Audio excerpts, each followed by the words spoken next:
أعوذ بالله من الشيطان الرجيم.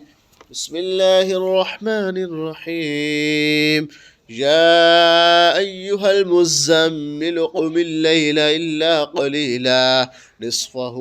أو انقص منه قليلا أو زد عليه ورتل القرآن ترتيلا إنا سنلقي عليك قولا ثقيلا إن ناشئة الليل هي أشد وطئا وأقوم قيلا إن لك في النهار سبحا طويلا فاذكر اسم ربك وتبتل إليه تبتيلا رب المشرق والمغرب لا إله إلا هو فاتخذه وكيلا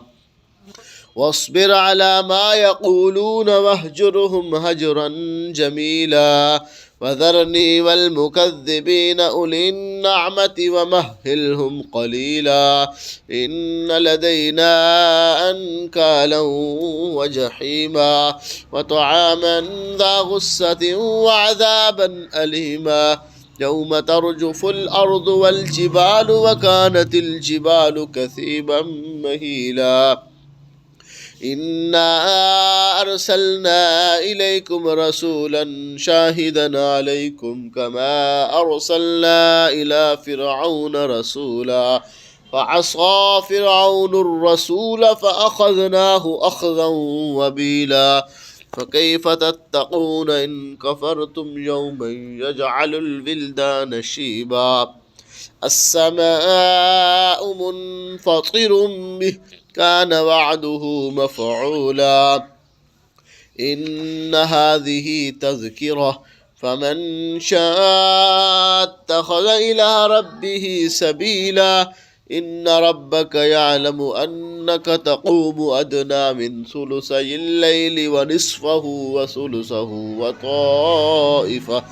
وطائفة من الذين معك والله يقدر الليل والنهار علم أن لن تحصوه فتاب عليكم فاقرؤوا ما تيسر من القرآن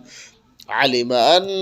سيكون منكم مرضى وآخرون يضربون في الأرض يبتغون من فضل الله وآخرون يقاتلون في سبيل الله فاقرؤوا ما تيسر منه وأقيموا الصلاة وآتوا الزكاة وأقرضوا الله قرضا حسنا